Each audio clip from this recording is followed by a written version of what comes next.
Welcome back to another Psych2Go video. Thank you all for the support you've given us. If you're curious about this topic, references are listed in the description below. Has anyone opened up to you about being depressed? If so, how did you respond? Were you trying to be supportive by saying something like, "I feel sad too sometimes"? Although the effort to support is appreciated, a response like this means you might be one of the many who are unclear of the difference between sadness and depression. On the surface, they seem quite similar. However, there are a number of important differences between them. Depression is defined as per the American Psychological Association as a mood disorder characterized by persistently negative feelings and changes in one's thoughts and behaviors. Over 25% of the global population suffers from depression, making it the most common mental illness in the world. Over 25%. That means approximately 1 in 4 people. A little sobering, isn't it? With that said, here are 6 important distinctions that may help improve your understanding of the differences between sadness and depression. 1. Sadness is an emotional reaction. Depression is a mental illness. Much like sneezing and coughing can be due to an irritant like pepper, but you don't have a cold.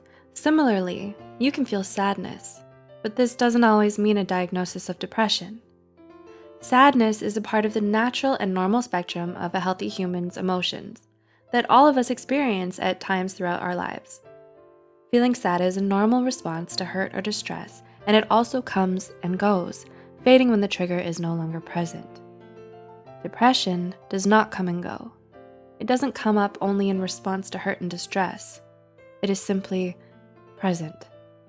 Depression is one of the most misunderstood mental illnesses in the world, affecting over 16.1 million people in the US alone. 2. Sadness is brief. Depression is persistent. Because sadness is only an emotional state, it doesn't usually last very long. Most people feel sad about something for only a few hours at a time, and after that, it usually fades on its own. Depression doesn't. Depression is chronic, and a depressive episode can last up to months or even years at a time, especially if it's left untreated. It's a serious condition that requires psychological intervention from a mental health care professional before it can get better. 3. Sadness is specific. Depression is vague. While sadness can sometimes seem to hit out of the blue, there's usually a reason behind it.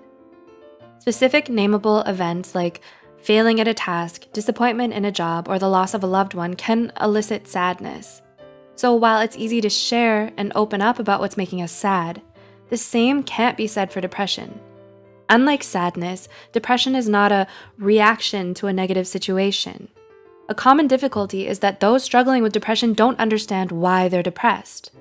While it's true that depressive episodes can occasionally be triggered by specific events, in most cases, depression seems to develop for no reason at all. 4. Sadness is subjective. Depression is objective. Sadness is a personal experience with the occurrence and measurements of severity dependent on the affected person's perception alone. Depression requires a professional diagnosis. The persistent occurrence of a combination of symptoms like fatigue, loss of interest, misery, pain, or body aches, among others, need to be present in order for a psychologist to say that someone has depression. 5. Sadness has short-term effects. Depression has long-term consequences. Sadness, as mentioned before, is brief, and it fades. So while you may call in sick for a day or decline invitations to go out once or twice, within a relatively short time, like a week, you'll start to get back to normal.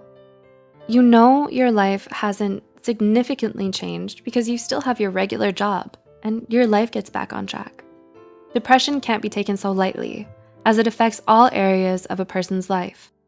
It can negatively and persistently impact everything from work performance to physical health to thought patterns. You may find it hard to feel good about yourself, experiencing feelings of guilt, worthlessness, and insecurity. This is why severe depression is often associated with self-harm and suicidal ideation. And 6. Sadness affects your mood. Depression affects your life. When you're sad, the normal reaction is to try to cheer yourself up with happy, enjoyable distractions, like going out with friends, doing that hobby you love, or even opening up to someone as a catharsis. Even when the sadness feels overwhelming and all-encompassing, there are moments when you still laugh, have fun, and feel truly happy, with no hidden shadow. Struggling with depression, especially during a downward swing, however, isn't so easily dealt with. It can be hard to find enjoyment in anything, where even things you love seem pointless. Your personal battery feels virtually empty with not even enough energy to perform normal daily functions like work, school, or showering. Depression also disrupts normal eating and sleeping patterns. All these factors combined mean you'll likely end up staying in bed all day, feeling empty, hopeless, and alone. Knowing the difference between sadness and depression can do so much in helping your understanding of mental illness in general. There are so many harmful myths and misconceptions surrounding depression, like it's a choice, it's make-believe, and more. So educating yourself about it makes you more compassionate and understanding to those who may be struggling with it, including yourself. Does this video resonate with you? Is there someone you'd like to reach out to? If you're interested in learning more, watch our videos, 5 Hidden Signs of Depression and 10 Things Depression Makes Us Do. The links are in the description below. Please like, share, and subscribe. With your help, Psych2Go can help further understanding for everyone. Until next time, thanks for watching.